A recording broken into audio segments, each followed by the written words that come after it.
शहर के 11 स्थानों पर चुंगी वसूलने के विरोध में विभिन्न संगठनों के लोगों ने झील परिसर में आज एक बैठक की।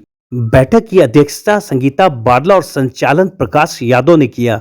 सभी ने एक स्वर में कहा कि अगर निगम ने अपने इस फैसले को वापस नहीं लिया तो हजारीबाग में उग्र आंदोलन छेड़ा जाएगा।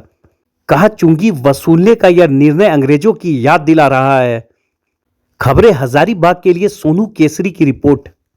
जैसा कि आप देख सकते हैं, यहाँ पर प्रेस क्लब के समीप में हम हैं। यहाँ पर चुंगी वसूली को लेकर कई संगठन के लोग यहाँ पर आए हुए हैं। आइए उनसे जानते हैं कि आखिर क्या कुछ वसूली को लेकर हो रहा है।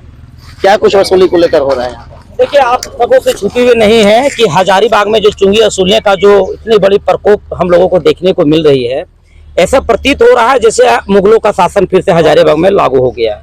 अभी देखिए कि हजारीबाग में आप एक सवारी गाड़ी लेकर आप मजदूरों को ला रहे हैं या कोई भी सब्जी ला रहे हैं, मटेरियल ला रहे हैं वगैरह, अब जिस चीजों का आप हजारीबाग में निर्यात करना चाहते हैं, अब उससे पहले आपको लठेत के बल पर चुंगी देना पड़ जा रहा है। ठीक है, हमने तो यहाँ पर भी मैं कहना चाहता हूँ कि भाजपा से मेयर हैं, डिप्टी मेयर हैं, सांसद महोदय है, विधायक महोदय, अन्य और भी समाज के कई वरिष्ठ लोग हैं, उनसे मैं जानना चाहता हूँ कि आखिर ऐसा क्या परिस्थिति आ गई कि हजारीबाग में चुंगी वसूली करने का आपने ऐसा नीति चलाया है, और अगर ऐसा हुआ भी है तो क्यों नहीं इसके मंतव्य लिया गया, क्यों नहीं दूर दूर तक इसकी आवाम पहुंचाई गई कि किस उद्देश्य से लिया जा रहा है। ये चुप्पी तरीका से जितने भी वार्ड पार्षद यहाँ पर चुने गए हैं, चूंकि हजारीबाग एक जिला है, सारी व्यवस्था है, मार्केट है, हम ग्रामीण यहाँ पे आते हैं, मजदूरी करने के लिए भी आते हैं और किसी वाहन पर आते हैं, और वाहन पर आते हैं तो चुंगी देना पड़ जा रहा है उन वाहन मालिकों को, और वो वाहन मालिक हम लोगों पे कर बैठा रहे हैं, भाड़ा बढ़ा रहे हैं, सब्जी का दाम बढ़ा रहे हैं इत्यादि। ईटा बालू छरी गिट्टी जो भी शहर की ओर आ रहा है, घर बनाने में भी परेशानियां उत्पन्न हो रही, चूंकि महंगाई की ओर हम लोग बढ़ते जा रहे हैं। आप हजारीबाग में वैसी कौन सी व्यवस्था है? मैं जानना चाहता हूं कि हजारीबाग में आप सब्जी जब भी किसान बेचता है तो उससे भी कर लिया जा रहा है, यहाँ पानी नाली निकासी का भी कर लिया जा रहा है, पानी देने का भी कर लिया जा रहा है। अब वाहन भी अगर घुसा रहे, वाहन खड़ा करते उसका पार्किंग टैक्स दे रहे हैं हम लोग, इत्यादि सभी जगहों में संपूर्ण स्थानों पे हम लोग कर दे ही रहे हैं। तो चुंगी एक कहां से आ गया? ये तो तानाशाही प्रतीत हो रही है। दूर दूर से आ रहे हैं, हजारीबाग का एक अच्छा मैसेज नहीं जा रही है, हम लोग को भी खराब लगता है, क्योंकि हम लोग भी कहीं के गांव से आ रहे हैं, कई तरह के लोग उसमें बैठे हुए रहते हैं, चतरा के लोग हैं, डाल्टनगंज के लोग हैं, या अन्य जगहों से कहीं से लोग आते हैं तो हजारीबाग की प्रचार चर्चा करते हैं। क्या ये वार्ड पार्षद लोग, डिप्टी मेयर, मेयर लोग या फिर यहाँ के प्रशासन समझ पा रहे हैं कि हजारीबाग के बारे में कितनी गलत मैसेज आ रही है?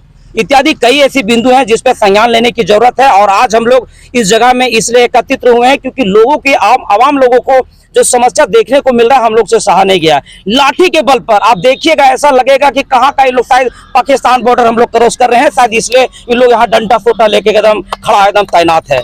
तो यह अत्यंत गलत विषय है। प्रशासन को इसकी सारी विधि व्यवस्था व सारे सुदृढ़ीकरण के बाद, पब्लिक के विचारों उपरांत या अन्य जितने भी जनप्रतिनिधि है उनके संज्ञान के बाद ये निर्णय लेना उचित प्रतीत होता था। क्या मैं भी पंचायत का नेतृत्व कर रहा हूँ, प्रखंड। और इस बैठक में हम लोग यही तय किए हैं कि चुंगी जिस प्रकार से लिया जा रहा है वो बिल्कुल गलत है, और ये चुंगी लेने का जो प्रथा बनाया गया है, इसको हम लोग तब तक इस मतलब आंदोलन ही समझ लीजिए, आंदोलन को जारी रखना चाहते हैं जब तक ये चुंगी का ये लगाया गया है लगान, इसको हटा ना दिया जाए। तो क्या कुछ कीजिएगा? चुंगी वसूली यदि लगातार जारी रहा तो उस पर क्या कुछ आप लोगों की पास? अभी तो हम लोग कल एक अल्टीमेट बनाए हुए हैं आज, जो कल हम लोग डीसी मैडम को देंगे, और उसके बाद हम लोग उसके अनुसार से 1 दिवसीय धरना करेंगे। अगर उसमें लोग मान गए यहाँ के नगर निगम की मैडम और हमारी उपायुक्त मैडम मान गई इस चीज को, तो हम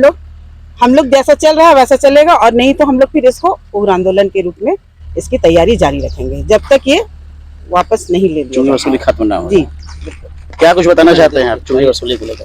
देखिए, पहली बात तो कि हम लोग जानते थे कि बीच सड़क में कोई आता था तो जंगल में छिनतई होता था, चाकू छुरी के बल पे लोगों को लूटा जाता था, जिसको हम लोग डकैती कहते थे। आज सफेदपोश लोग भी लूट रहे हैं, इसको नाम दिए चुंगी, और ये ऑफिशियली जो है नगर निगम हम लोग को लूटने का काम कर रही है। इससे हर आदमी प्रभावित होगा, इसीलिए सबसे पहले तो जो तुगलकी फरमान जारी हुआ है इसको अविलंब वापस लिया जाए, और अगर नहीं लिया जाता है तो यहाँ आज जैसे महिलाएं, छात्र, नौजवान एकजुट हुए हैं, यहाँ सरकार को हिला सकते हैं, तो ये तो खैर नगर निगम है, इसको भी पिछले हम लोग नहीं छोड़ सकते हैं। इसीलिए नगर निगम को चेत जाना चाहिए, ये निगम को ये निर्णय अविलंब वापस ले लेना चाहिए। तो चलिए, फिलहाल यहाँ के संगठन के लोगों से हम लोगों ने जाना कि क्या कुछ चुंगी वसूली को लेकर विरोध हो रहा है। अब देखते हैं कि नगर निगम इस मामले में क्या कुछ संज्ञान लेती है। मैं खबरें हजारीबाग से सोनू केसरी।